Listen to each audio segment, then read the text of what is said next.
Starfleet Underground. Every week, we'll take a look at the latest Star Trek news and then check out a current or classic episode of Star Trek. This week on the show, we have some crazy theories. We wonder where we can get some snake leaf. The Romulans get it done, and is Soji like a blow-up doll? Also, we think we're going to Freecloud, baby. Freecloud.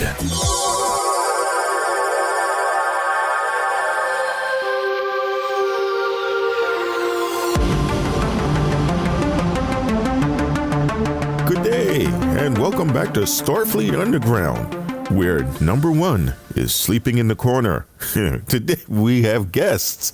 First, the ambassador is still away. She hasn't contacted us back, so we don't know when she's going to give us more information on what she talked about last show. But we also have a special guest here for the intro. Good morning. Introduce yourself. Hi, I am Chris.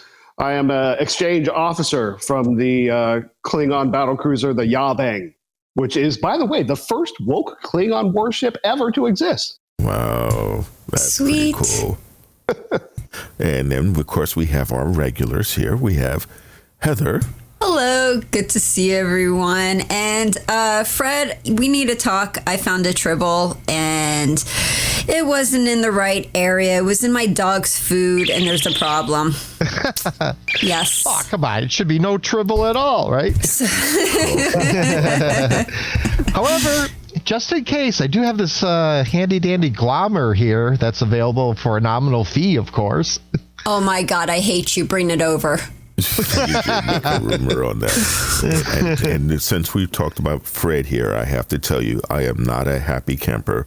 I was taking an old-time earth water shower, and I was scrubbing myself with the loofah, except it wasn't a loofah. It was the friggin' Tribble. It is nothing like scrubbing your nether regions and have something scream at it. So, I'm telling you, they're everywhere. I'm going to need that glommer after the year is done. Well, at the very least, it got your day going, right? That's for sure. My heart rate got so accelerated that the EMH came to find out what was going on. If you're going to be in the shower, probably better to scrub your nether regions with a Tribble than a gremlin. This is true. Yeah. I'm just saying. Right, and we have here, go ahead, Fred, introduce yourself. Hi, this is Fred. Happy to see everyone. And I'm the local Tribble expert. Yeah, his experiments with the Tribbles. That's why we're the Tribble ship. Tribble wrangler. And then, of course, we have Rocky. Good. Well, I said good morning once. I can say good evening now because nobody knows when we listen to this show, right? This is true. That's true.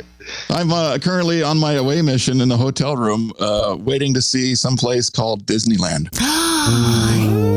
Seriously? I think it's the wrong universe. I'm on to get a selfie with Goofy. Well, say hi to Wait Nikki. a minute. Is that secret mission you were telling me about where you were going to infiltrate Star Wars? I'm going to see if I can locate a Baby Yoda.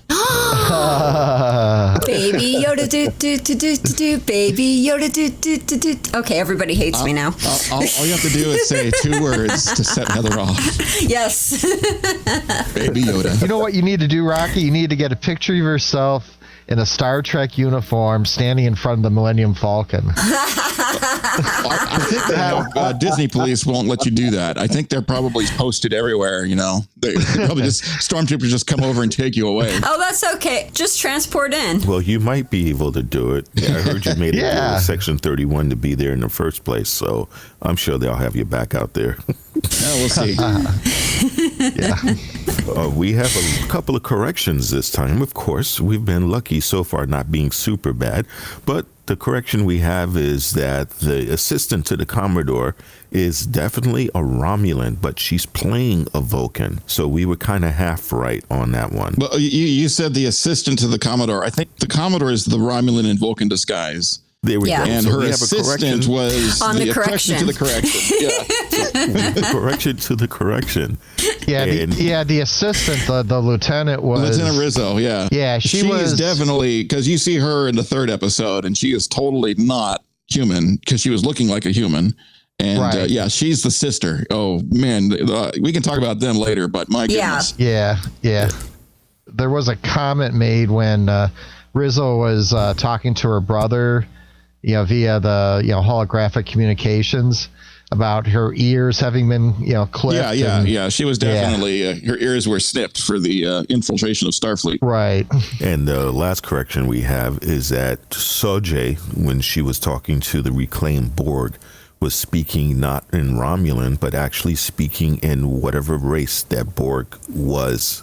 Now, I'm curious on this one because did we hear that officially, or do we know? Because it was hard to tell. We're watching the episode. You actually said you spoke to the Nameless in his own language, in their own language.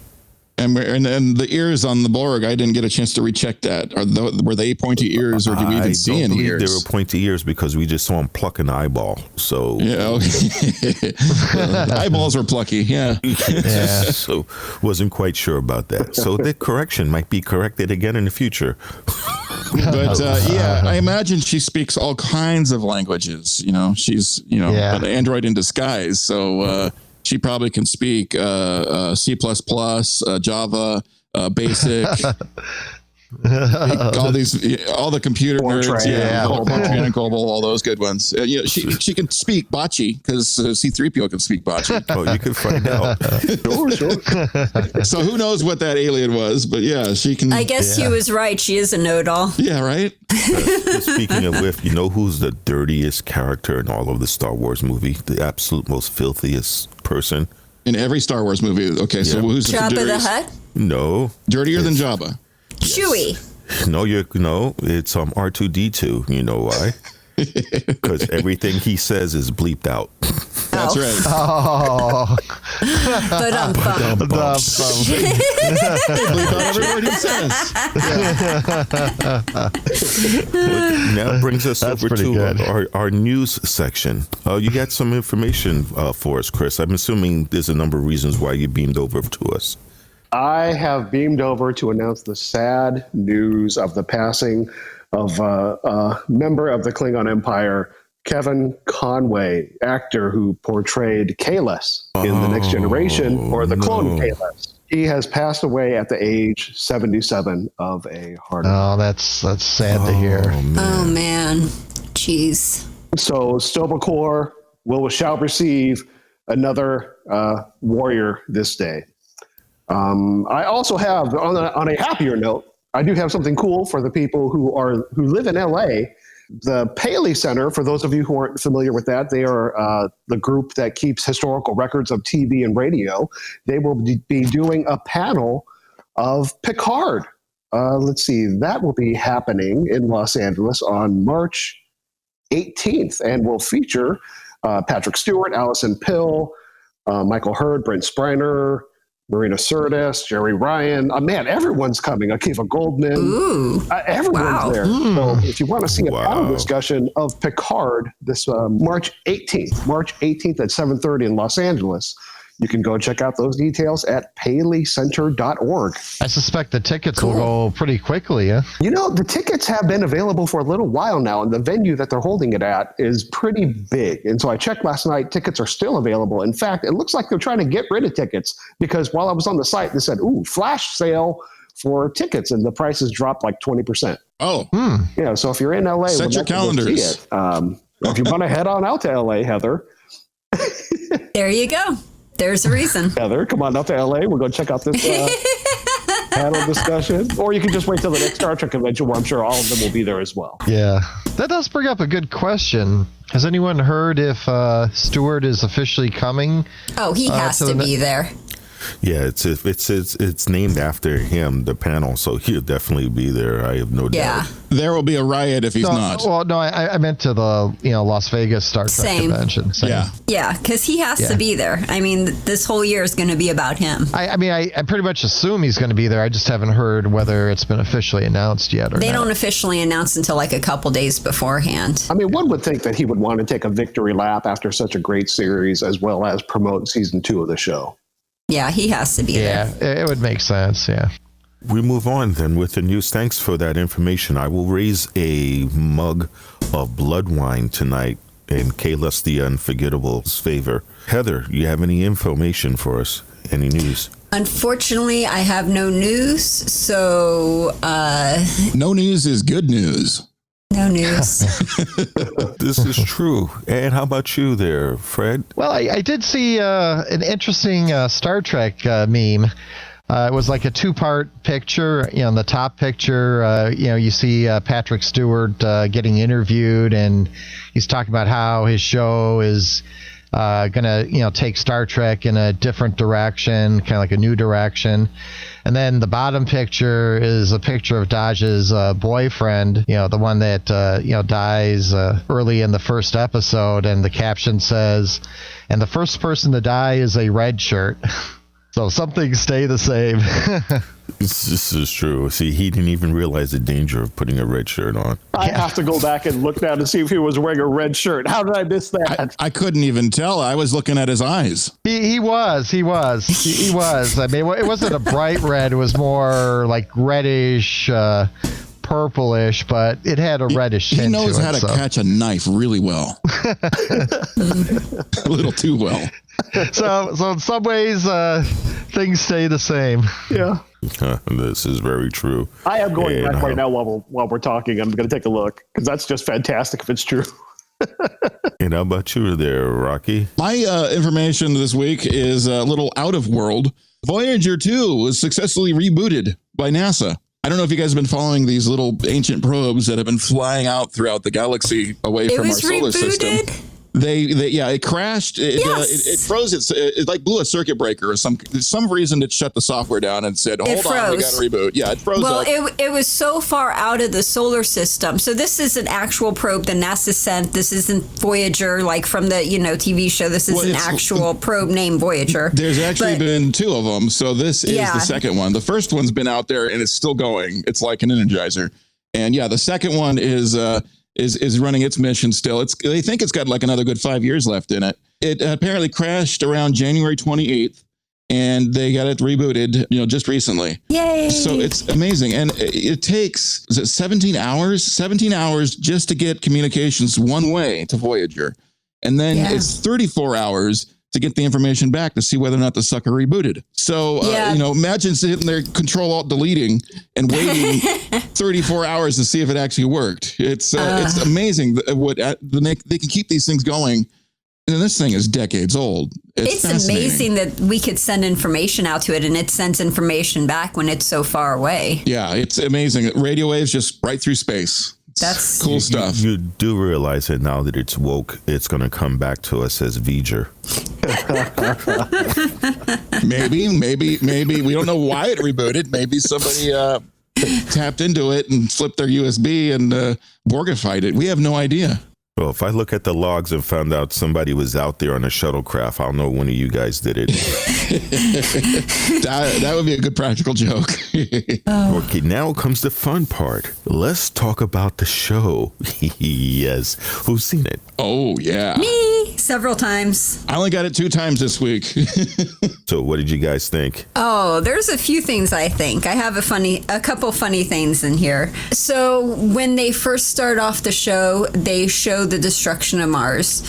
And then they said that it was a fatal code error, right? No shit. So the first thing, right. So the first thing I'm thinking of is like, what? Is this like a black hat hack in like the future or something? Like what's going on? That's the official, quote unquote, unofficial word. It was a fatal code error. I think even Picard realized it was BS. And she knew right away. Totally. I thought it was funny, too, that Raffi knew like 15 years before everybody. And she's like telling, Picard and telling them and nobody's listening or anything. And yeah, she's one of those inside jobbers, It's like she knows the Romulans are doing something. She can prove it. She's actually got proof. Right. But she gets fired. Well, because we always know everybody has that one friend that can see through plot points and see through everything in a heartbeat without even thinking about it. And those are the ones that sometimes are annoying. You go to the movie and it starts up and they go, oh, yeah, this is going to have so-and-so and so-and-so at the end of this is going to be so-and-so. I hate it when those guys get podcasts because then you hear them blow theories right out there. You're listening to the official podcast and then they say, oh, you're in a mirror universe or he's in the mirror universe and oh, spoiler alert, he might be the Klingon guy. Oh my God. But they did that on the official podcast. I wanted to reach out and punch the host, and he's a nice guy. That's why I listen to those podcasts. I want to know that. I can't. I don't mind knowing after the fact, but when they do it right when you're in the middle of the show, it's like, I'm sorry, I'm slightly slow on these things. It gets me. Can I just chime in with the flashback scene?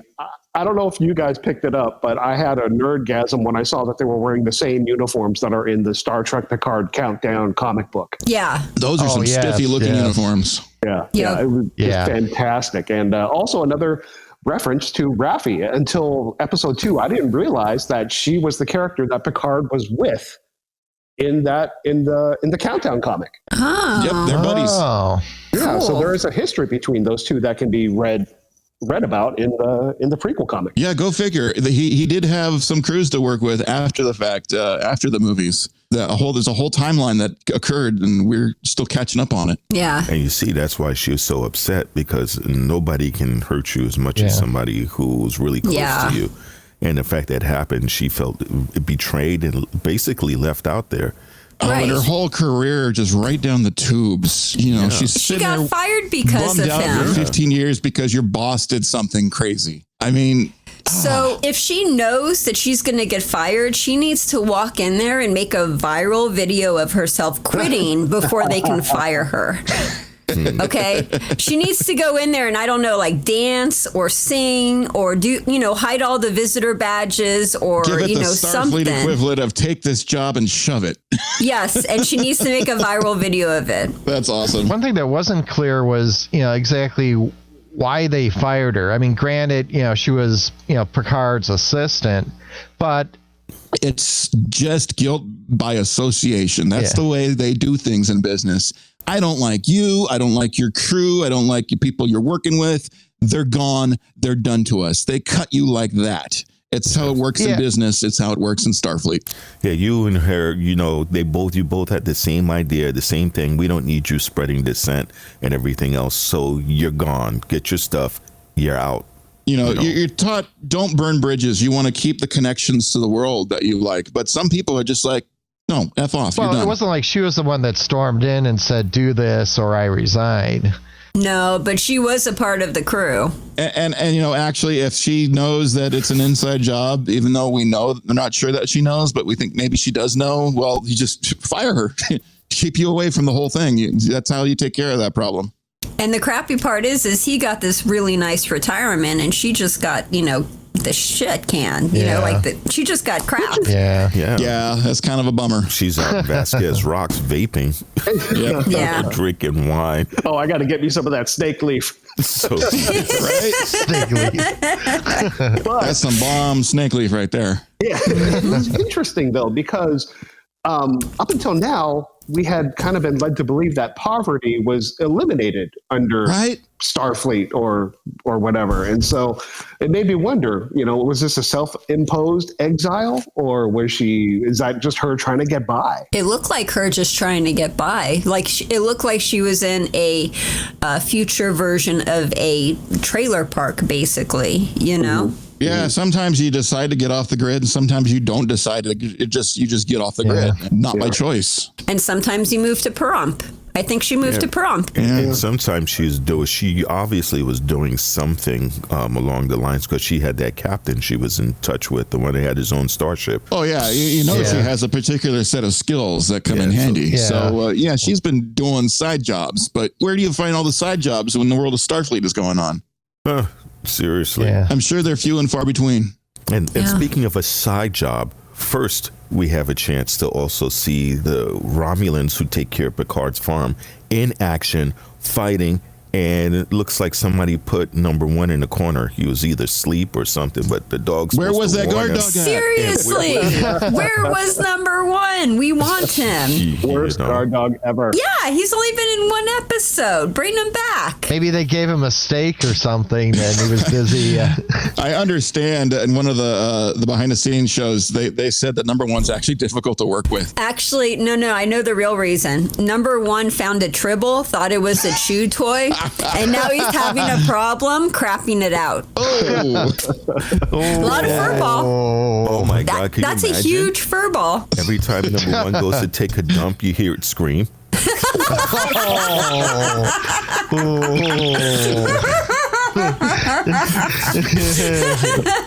Now that could definitely be a little bit of a Tribble. Maybe number one was off finding another female dog to get it on with. I saw a great GIF online that said Picard saying, "I named him number one because it screws everything that it sees." Oh, that's probably what happened. Number one was getting it on. Yep. That's probably it's like, do I want to help him or finish this? But was that fight scene was not? They were. Not, it was so epic. It was badass. It was great. You watch it a was. second time because you watch it just the first time. It's a big roller coaster ride. It's like, oh my god, oh my god, oh my god. And then you watch it the second time. It's like, oh wow, look at all the precision going on here. And how many weapons they have stashed everywhere. I'm like, I want to equip a house like this. That's a good way to keep your weapons stashed. well, yeah, Seriously. it was really Well, I neat. mean, it's not what you're supposed to do, but I mean, it was really cool. Yeah, it was interesting to see them, stack up the weapons after the fight was done. Yeah, when they were just, putting them in that closet there. And All three of them kicked ass. It was Yeah. awesome. Yeah, you got to remember though, the Romulan weapons, they don't have a stun setting. No, Yes. yes. Now that was interesting. I was trying to remember whether that came up before in any of the other Star Trek series. I don't recall if in TNG or DS9. The original series, you learn that Romulans don't take prisoners. So So they don't need it. Yeah. They always, they're ready to self-destruct at a moment's notice. And they've always got that little chew capsule handy just in case something goes south. The chew capsule with the acid. Romulans don't F around. Yeah. He knew it. The guy knew it because when that guy did the suicide thing and it got some of his shirt, he just kind of rapidly and calmly took it off. He didn't freak out. He didn't scream. He didn't go, what the fuck was that? He just took the top off and threw it on the ground. Probably not the first time that he has had something stand out like that. Well, they have to be trained in how to use that. So they're probably in their training grounds teaching them how to use it and everything. And that's what they do with the troublemakers, is they're the ones that actually are the ones that snap on the capsule. The first thing I thought when they had them shot of him tied up, cuffed down, and they're going to try to interrogate him. This is not going well because he's a Romulan. And they're starting, they're trying to get him from, Picard, you can be as nice or mean as you want. You're not going to get anything out of this Romulan. They're trained not to give you info. So the chew and spit take is going to happen. So it's kind of one of those, oh gosh, it's going to end badly. It's going to end badly. Oh, thank goodness it only landed on his jacket and he got it off real quick and just, dissolves in a big green mess. Maybe they should have had him drink some of the Chateau Picard wine first. Some anti-acid, Might have loosened him up a little bit, huh? An antacid like Tums or something like that. Yeah, get us some Tums. I would love to have housekeepers like that. Can you imagine? Like, forget having a ring or security system. They're just undercover ex-Tal Shiar. I mean, how awesome is that? This is the coolest couple to have. The backstory on how they became so enamored and they decided to work with him. Well, it's the he must have wine. done something really. It's the wine thing. They're winos. They're all winos because when he found them on the planet in the comic book, they're growing their version of grapes and making wine. That's the ultimate connection right there. They're all a bunch of winos. They like to hang out and have a good time. Let's go party at the vineyard. It's like the perfect thing. Pretty cool. Did you guys notice at Raffi's estate, she had a wine vine on there and she was taking care of the wine? Or, I mean, not the wine, the grapevine. I heard it through the grapevine. Oh, did she? I thought that was Sigley. But no, she had grapes there and she was taking care of the grapes when she was talking to Picard. Did you notice that? Well, and she knew the 86. So it's like, yo, you brought the 86, right? Okay, let's talk. Yeah, so she grows her own stuff. Yeah. In the future, we all know that people love wine. But the vaping thing was like, oh, okay, we're going that route. So when you watch the after show interview, you learn about a little bit more about her character, that she's gone through a lot of stuff and she has vices that she used to deal with getting through life. Some people have vices. It's just a natural thing. The interview in the ready room? Yeah, the interview in the ready room. Yeah. Yeah, that was really good. Yeah, she talks about how they know her history. They wrote down her history. Everything is basically laid out. And that's what happens when you're suffering from PTSD, you know? Yeah. Yeah. And there's not a perfect a Starfleet. You know, you think everyone in Starfleet is perfectly prim and proper and excellent people. And it's obvious that especially they're going with the route on this show is, you know, sometimes it's ugly.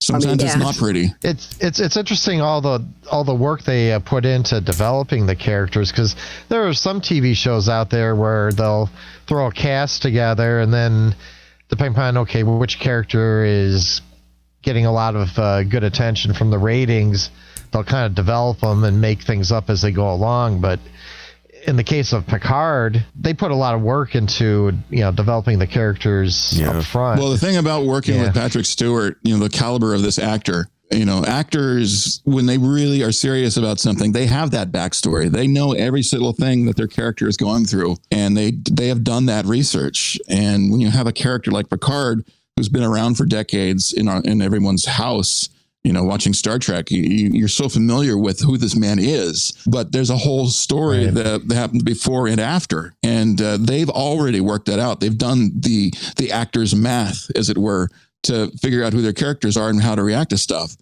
So it's not surprising to me that every actor on this show probably has this level of backstory. Now, I'm glad you bring up Picard specifically, because it did strike me as a little bit odd that he wouldn't check up on Raffi after their departure. That's one of the things that she was really hurt by. And Picard's character, he's the nurturing kind. He likes the broken cadets, and he likes to try to influence them towards positive things. I would agree with you, but after Nemesis, he's lost Data, and it was a huge loss. I mean, Patrick Stewart or Picard has not lost the big actors like this, the big characters in the story. So I actually disagree with you, because because when he lost Data and everything, that was after, like he lost Data, and then we had that gap, that 20-year gap, and Raffi was during that 20-year gap. So he developed this relationship after Data. So he was technically her father figure after Data. They developed this relationship. So he should have been there for her.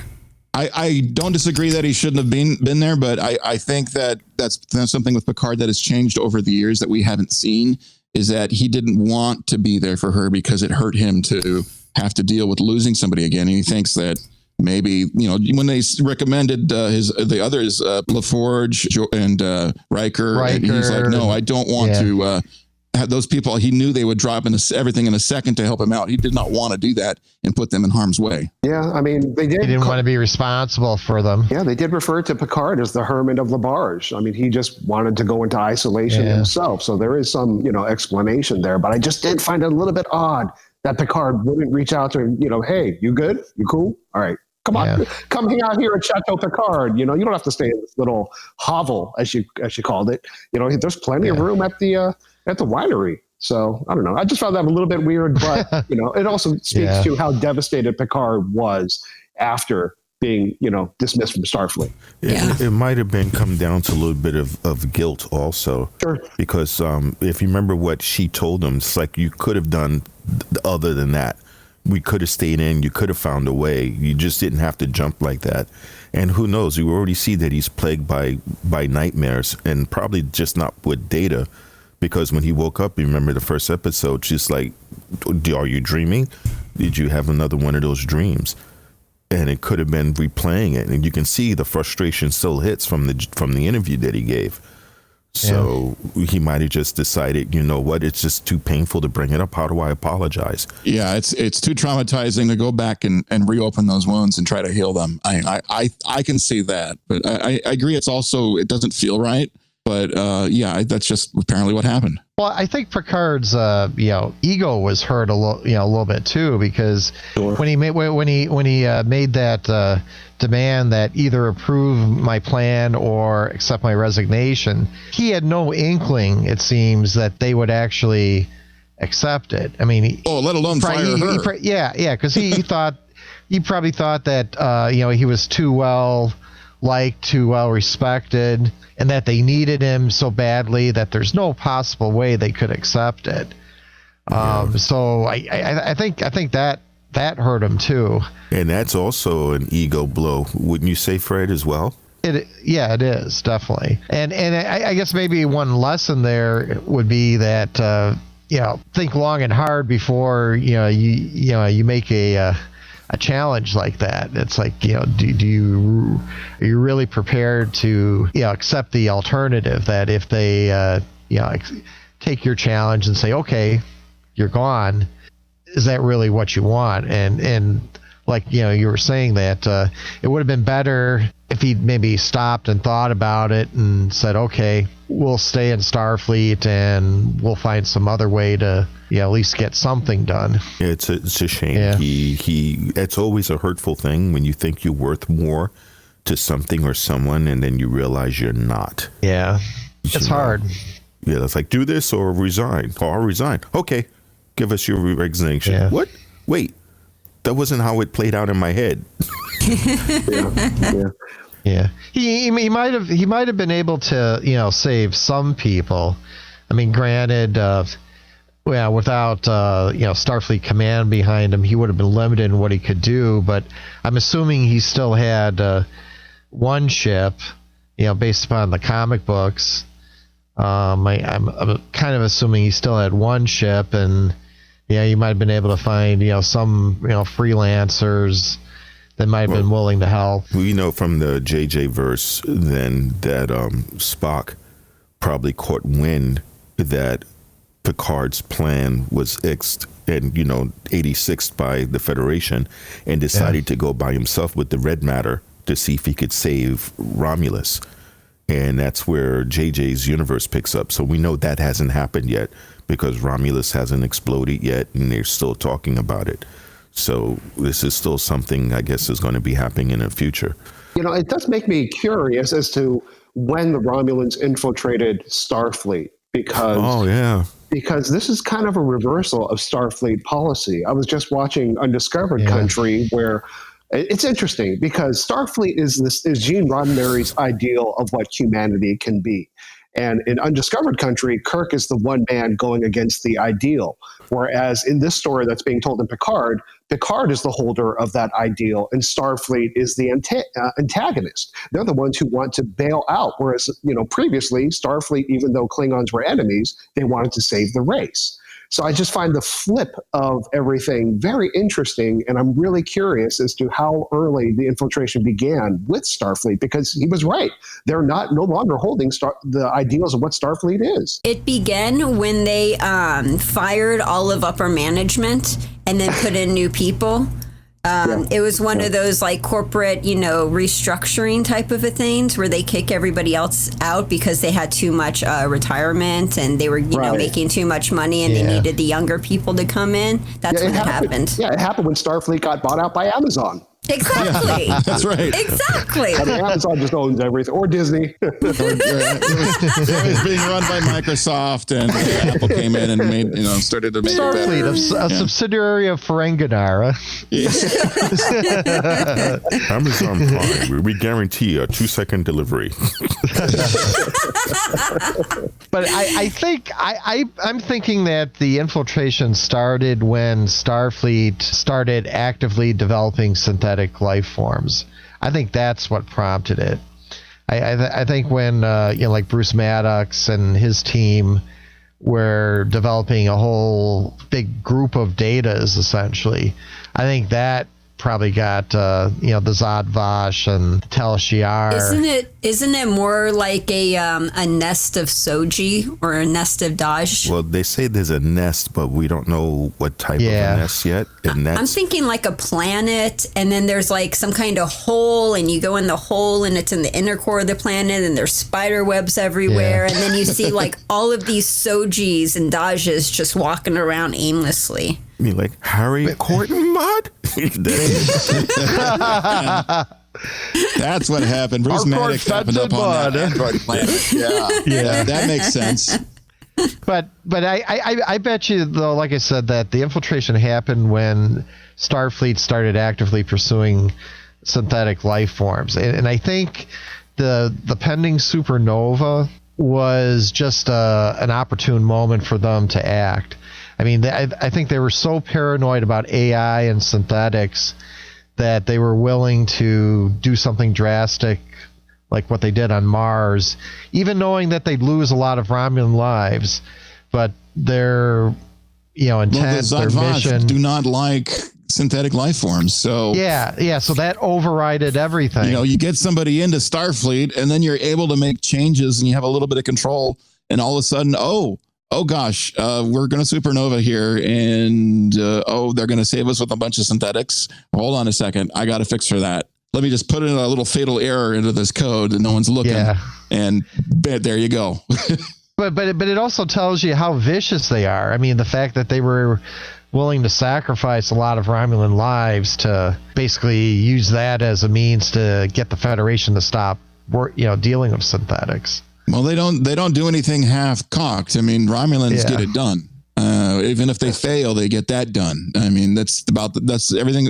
Everything I see and learned from Romulans so far is they take care of business one way or the other. True. Is that what we're seeing with the brother and sister right now? Oh, my goodness. I'm not sure about their business. I just have to say something real quick while we're talking about this. So with the whole brother and sister and it being after, him being with Soji and all that. Okay, so if Soji is a machine or an android or a synthetic life form, does this mean that technically, and I'm sorry to say this, but does this mean that technically he is just like masturbating with a blow-up doll or a toy or something? Yeah, I would say yeah, except the toy has information. In their minds, they probably think that, but we already see that Soji, like Daj, they have complex emotions, something that Data was chasing after the whole time he was there, and even with the emotion chip. So, but the thing is he's a Romulan, right? He's a Romulan, so he doesn't see her as a human. Or they're trying to get information out of her. Yep, so I agree. He's basically just trying to bang the arcade machine till he gets the high score. Yeah, basically that's kind of what it is, right? I imagine that her, like her father, is programmed in multiple ways of pleasure. Multiple techniques, yes. Yeah, but is she a machine, or is she actually a basically an organically created body with a positronic brain? I thought she was what Data was. No, she's actually organic with the positronic brain like Daj was. So, because if you look... But she was created 3 years ago. Yeah, but she doesn't think so. And her body is still the same. Her body is still humanoid body because if she wasn't, they would have discovered that by now, I imagine, with all the scans and things they do on a place as classified as that.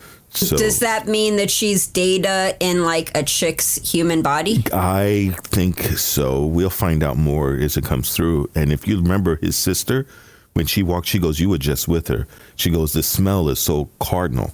If she was an android, what, they put like sense glands everywhere? That's WD-40. Yeah. Does this mean, are we going to increase our gender then? Like, how we have 23 genders, or I don't know, but something like, does that mean we increase the chromosomes? It? Yeah. Something like that. It was. Who knows what they're going to go into with that? We'll find out. And for those listeners out there who we do read your comments, this show is the last show we can really have spoilers because I only saw the first 3 episodes. So from this point forward, I'm in the dark like everyone else. I am so relieved because the only way I'm going to get spoilers now is if somebody posts it on Twitter, or if I happen to listen to an official podcast that tells me one. And I can't believe they did that to me again. Or if Heather says something. Hate to tell you guys this. Yeah, I hate to tell you guys this. So I became friends with one of the temporal police. Well, okay. On. He was in my room just staring at me. So I figured, I'd talk to him. Did he tell you to keep a secret? Heather. He told you to keep a secret. Heather, you have to start putting clothes on when you go to sleep. Yeah, guys will tell you anything if you're not wearing anything. We became friends. So what profound words of wisdom did he have? Well, he told me the rest of the episode, so I know all the spoilers for the rest of the episodes. One of those spoilers is Censored by Section 31. And that's what happened. Can you believe that? Oh, no way. Really? Oh, man. I Yeah. would have expected that. I know, right? I never thought that Tribbles would play such a big part. Right? The Tribbles are underestimated creatures. I'm so glad I could get that off of my chest, you guys. It was just killing me holding that Being in. double jointed is really The acrobatics in that, I just can't see it. Oh, man. So I have a question for you guys. If they're afraid of AI, why are EMHs cool, but androids not? That's a good question. That's a really good question. Yeah. Because they might be against EMHs also, but EMHs aren't exactly in the wild. The only person that was the doctor, because he had that holo emitter, that mobile holo emitter. All the other ones are chained to a ship or chained to a location, so they're not exactly worried about that.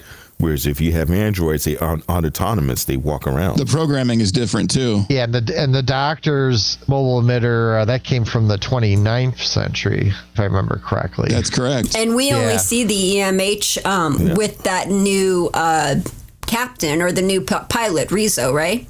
Yeah. Speaking of I liked him. I like him. He's really cool he's with got- his little Yeah. accent and everything. Oh, And He is cool. you're talking about the EMH. No. No. I was talking about the captain. Yeah, I like Yeah, the captain.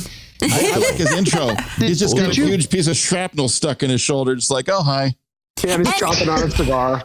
And when did a replicator just like become invisible and can appear stuff out of nowhere? There was no replicator there, and then like the alcohol just replicated there. it's a ship. He probably had a special made. I know that I have that in my cabin. So What? That's a custom thing. You can get that installed. Okay. So for my next birthday, you guys know what I want. You can all pitch in. Girls dig replicators. Yeah. we're going to put transport inhibitors in Heather's room because Section 31 lets women with no clothes on. Well, couldn't we theoretically replicate more replicators? Oh, you're just going to short out my brain now. Wow, that wrinkles my head. Makes my head hurt. And that's what I'm here for. Whatever you do, don't tell that to an android because they'll definitely get caught in a loop. Yes. A logic loop.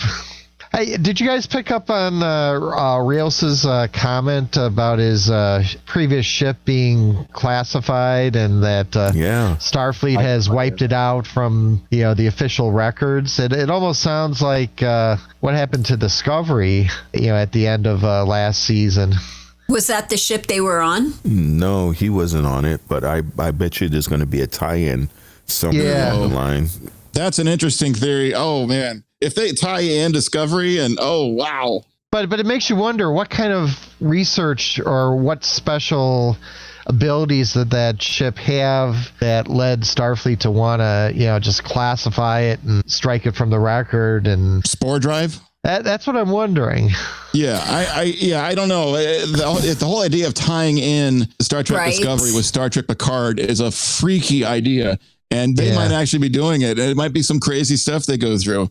Oh my God, imagine that. So, together. Oh, wow. So Michael is going through time and space, and this is one of the stops that she makes, and Picard has to be one of her helper friends, and that's where they meet, and then he helps her with that one little mission, and there's so many holes you can put into all the big big timeline. I mean, this is there's so many holes in it already. Yeah, it's like the timeline is a big Swiss cheese. I mean, really, that's kind of what it is. Definitely. It's not a timeline; it's a Swiss cheese. Well, plus if you look at the back of the ship, I don't know if you noticed it, but it almost looked like those were slots where those spore elements could slide into. He has a spore drive.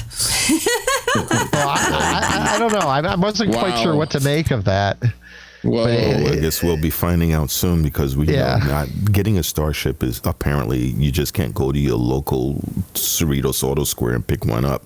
Because if that was the case, Picard would have had one. So whatever he did, that he managed to get his hand on an unclassified, unregistered Starship, it tells you his background, because how do you just come up across one? You know, you just don't find them parked in an empty lot and hijack it. Yeah, he got that thing from somewhere. I really dig the design of the ship. It's got this giant empty thing. It reminds me of Firefly. Because they had that giant, warehousey looking stage thing. You could put a lot of stuff in it. I love Firefly. So it's kind of part cargo ship, part I don't know what, but I'm digging his ship so far. Yeah. The design is kind of like if you play Star Trek Online, it looks like a Marauder class ship. And those ships are kind of like, they're not as big, of course, as a regular starship, but they're like a grade above escort. They're fast, nimble, and dangerous.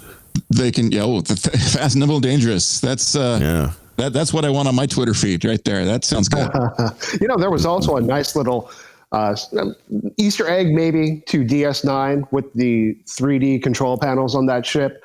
That was an episode. Cool. Yeah, everything has that now. Everything's so cool. touch screen, but you don't actually. It's not a screen that you touch. It's up in the air, and you physically touch it. Is it like a force feedback thing? We can do that now, but we don't have force feedback to the air.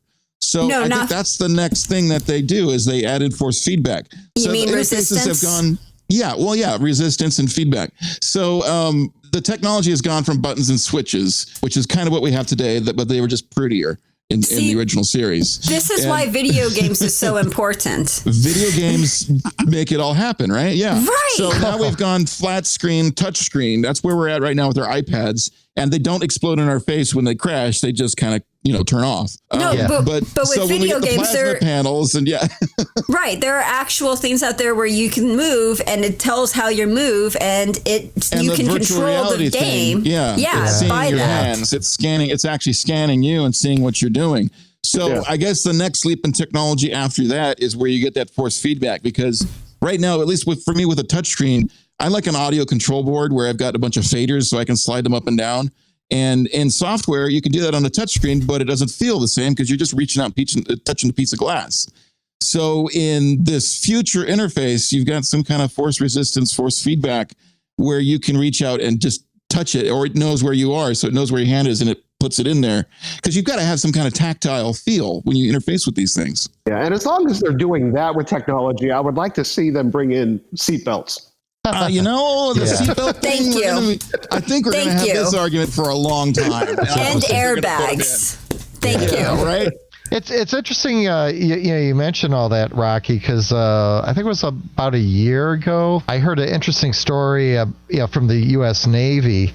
They had a couple, like smaller ships. I don't know. I forget whether they're like frigates or what. But they remember, like in the last couple of years, they had a couple of collisions where they collided with some other ships. And one of the things they ended up changing after that is they went from basically like a touch screen panel back to more traditional discrete controls, because I heard a lot of them. They like the game controllers, like the Xbox controller was a more useful interface for our younger Navy people than it was to have, fancy touchscreens and big buttons and knobs and things. Exactly. Yeah. So they went back to more discrete controls because you get more feedback, and like in emergency situations, they're easier to use faster, than like the touch screen panels where you have to make sure you have the right configuration up on the screen. And like in the 80s, we were used to being big joysticks and screens and control buttons and stuff. And it's just a PlayStation controller. That's all it is. Yeah. It's so much. It's a very quick interface to get into. You know what? I know why in the future they changed it from a touch screen to what you see in Picard. And the reason why is because of food. People love eating food and getting food on their hands, and it just does not go well with touch screens. But this works. You leave Cheeto dust all over the con panel. If we see Picard sitting there with a bag of Cheetos looking on his email, I'll totally go 100% in with you right there. Oh my God, I have to see that now. You can't eat ribs and touch a con panel at the same time. You just can't do it. Well, the Europeans just issued a safety advisory for the Airbus planes, where they don't want the pilots to have any any liquids, like coffee, whatever, like on the center console, because they said that they've had a couple of cases where engines died because they spilled coffee on it. Well, yeah, you don't pour food into a console. It's just kind of rule number one. You remember the episode where we were talking about the hot chocolate and the engineering? That's a no-no. Drinks. No drinks near the equipment. If you don't short it out, you'll make the connector really bad, so it's all corroded, and then it won't work very well. And that's not what you want with a warp drive. What did you make of the the Romulan that they were talking to on the cube? The one that had cards, the tarot card reading. It almost looked like a Romulan version of tarot cards. Well, I'm worried that she's concerned that Soji may be, in fact, the destroyer, the end of all. Wow. So it's like, okay, what's going on here? I mean, there's. Figure for Romulans, you got to think that would be the end of all for their world, to have a synthetic that looks, acts, talks like a biological, like a full biological. That would just destroy. Imagine people who are very religious, let's say, devout Christians, and all of a sudden you find out that Jesus was an android. No, Soji's the Antichrist. Yeah, so it would rock their foundation. Well, also the whole you get the temporal side of things as well. I remember you from tomorrow. What? That's Are you psychic, or are you just physically screwed up because you were temporally in multiple places at once? I mean, what happened to these Romulans that they're so messed up from being ex-Borgs that they're just suddenly, and they said it was only the Romulans that ended up this way. Yeah, fascinating. Yeah, and I read one post online where someone was speculating that maybe the Borg actually did some time traveling, and way back when the Romulans and maybe the Vulcans encountered a Borg scout ship, and that left a kind of like a real paranoia or fear, hatred of synthetic life forms, and maybe there's some sort of time travel loop involved. Well, they did time travel, if you remember, Fred, when the Enterprise went back when Cockrum was doing his first warp flight. Yeah, the Borg went back then, right. So who knows if any of them got left behind. Or maybe there was another time travel event where instead of going back to visit Earth in the past, maybe they went back to, Vulcan or Romulus way back when. What if the Borg had the same kind of problems that they had with us, with the humans, but with the Romulans, and they did do some kind of time travel, and then what happened, they said, well, we'll just make your star supernova. That'll take care of things, right? Maybe that's what happened. Is that a crazy theory? Well, that's what's going to make Picard so interesting. There's so many crazy, weird theories that we can come up with here. It's so much fun. Can I just say that the writers kind of half-assed her name, Ronda? It's like Ronda the Romulan, really? It's like, quick, we need a name for this Romulan. Ronda? I bet that's exactly what happened in the room too. Oh my God, I would love it if her brother turned around and goes, "Help me, Rhonda, help." Well, the first time I heard it, I didn't hear it right, and I'm like, "Are they talking about the Ramada, the hotel? Like, are they going to a hotel? Are there Ramadas out there on the moon?" They left it to some intern. Intern, come up with a name for this Romulan. Got it. Rhonda. I like the Commodore O. What? Huh? His name is just O? Oh. Yeah, O. One little detail that I saw in this episode, and I'm not sure if it was a reflection or if it was intentional, but the little badges that they're wearing. In the last episode, we hear the person say, "If your badge turns green, run." Yeah. So Soji's having this conversation with Rhonda, and at one point when they touch hands, I think her badge turned green. And it's on Twitter. Really? They got it freeze framed. I have to rewatch it one more time. Yeah, it looks like it did for just a little bit. At least long enough for a frame so we can get it frozen on Twitter. So somebody did a really fun Photoshop or something happened in that scene. There was so much chaos going on in that scene. It all happened so fast. And she grabbed the Romulan phaser. And the way Soji grabbed it from her before she, committed suicide with it, that must have been really fast too, because you got those Android quality reflexes built in. I wonder if anybody stepped back and said, hold on, she got that really, really fast, or was it just fast enough that she could do it in time to save her life? So I don't know. It was like so fast, so quick. Now, speaking of that episode, remember I had gave a spoiler by accident when she went back to her room. If you look, she went to talk to her mother, and she's like, "Is Daj okay?" And she was like, "Yeah, Daj is fine. Daj is dead. Daj wasn't fine." And the mother didn't look the same. And you notice how quickly she fell asleep after that little conversation? Yeah. Like she was hypnotized. I liked Eric's theory that the mother is not actually real. It's more of a programming thing. I'm subscribing closer to that more and more, because it's just like, to put her right to sleep just like that is like, oh, somebody's in control of her. Somebody is controlling this android with the mother image. So maybe she sees the mother, maybe we see the mother, but there's some internal thing going on with the synthetic. They fix it by booting up with the mother. I know who the mother is. The mother is Norman Bates. Wow. That would be funny. That's the twist right there. That's a heck of a twist. I wonder too if someone is monitoring her, like from a long distance away. Because I was just thinking of the Next Generation episode where Data got this signal to go to the planet that Dr. Sung was on, and it just changed his programming, and he locked out the bridge controls and set the ship. He did a very, very good job of locking that code, impersonating Picard's voice and locking it out the Enterprise computer. And I don't recall how far away they were from that planet, but I mean that was like a really long distance. So it makes you wonder if maybe there's some, maybe not complete remote control, but at least some sort of feedback signal. Well, the way they found B4 was they saw this positronic, I don't know what the signal was, but it was like a vibe they detected right away. And that's where they went to that planet to go find B4 in a bunch of pieces. Right. So there's something about the Sungian androids that you can get little information to them and make them do things, and you can locate them.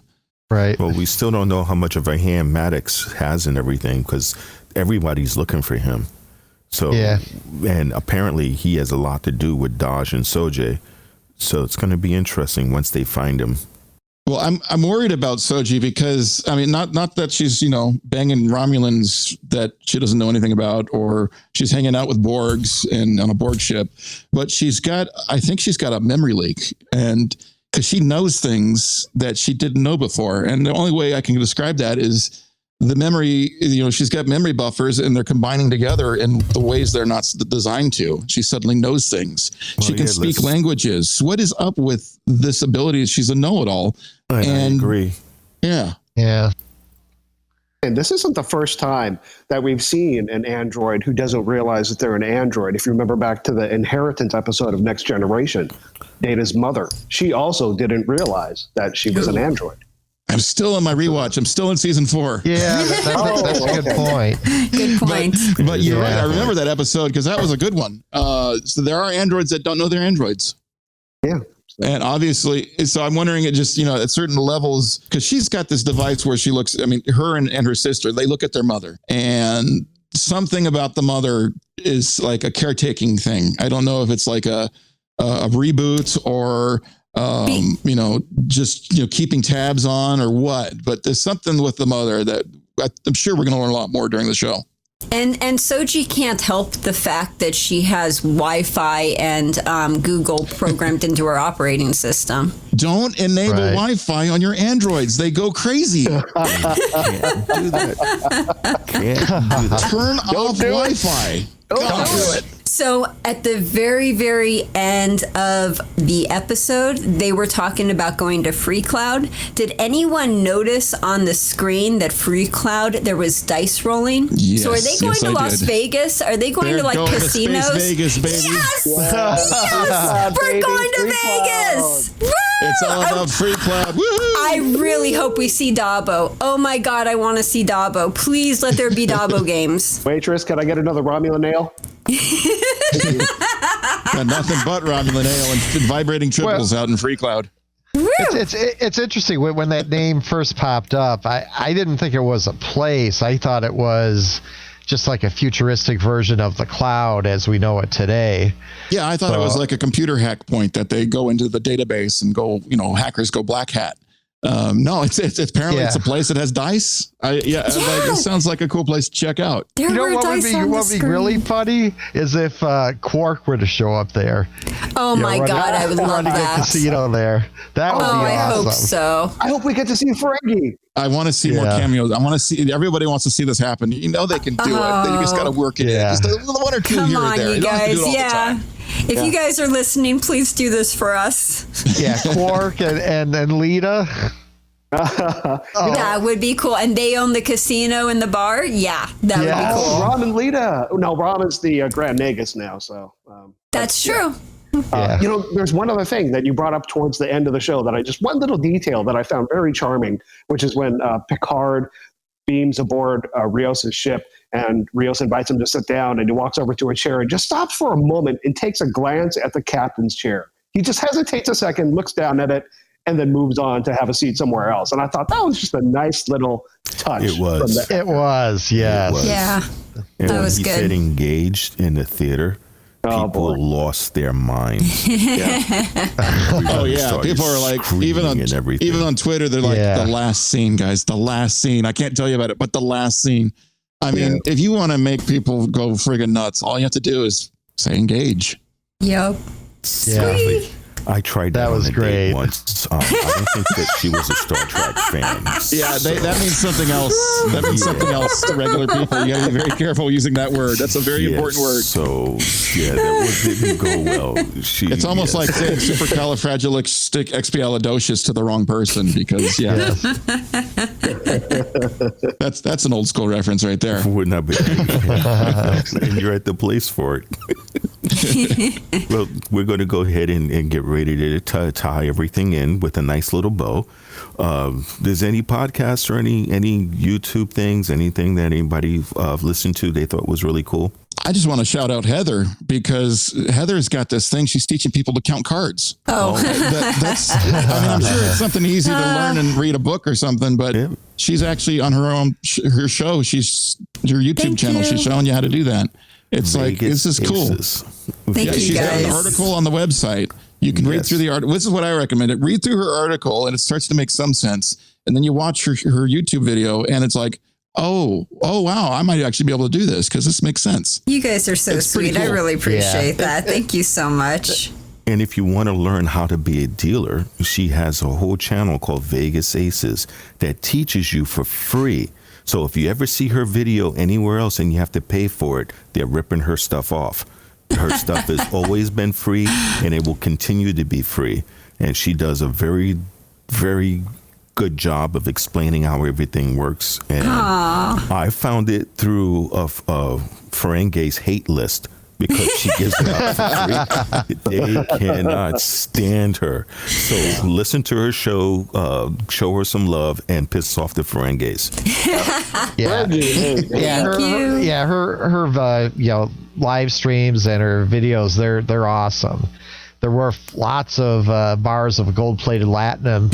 And the great thing is you can watch them for free. Heather does a great job. You guys are so awesome. Heather, I'm going to send you a copy of the rules of acquisition. You might want to update your policy about giving stuff away for free. Yeah, I get so many emails from Ferengi, but they hate me anyway because they see me in my Star Trek uniform in some of those podcasts and, live streams and all that, and they're not too happy with me. So, yeah. Your videos on how to win at Dabo and, just piss them off, really. Right. And Thank you, guys. Video was excellent. Thank you so much, you guys, for all the love. Thank you. And speaking of love, thanks everyone who's taken the time to send us emails, Facebook comments, and YouTube comments. We read them all. There's not a single one we go past. And overall, the comments have been extremely positive. We've taken note on some of the criticism, and we will adjust some things that we find warranted. The other stuff, we have a little section in the ready room that we start a fire and burn them over and laugh and point at it. But either way, it's still doing well. So thank you all. And again, this show was brought to you by Section 31. We still don't know why they sponsor us, and we're not going to ask. So remember, just don't have a nice week. Make it so. Starfleet Underground, beaming into a podcast feed near you. Log on to our website at starfleetunderground.com and send your comments and questions to thecollective@starfleetunderground.com. Follow us on Twitter at StarfleetUnderG and on Facebook and Instagram, we're Starfleet Underground.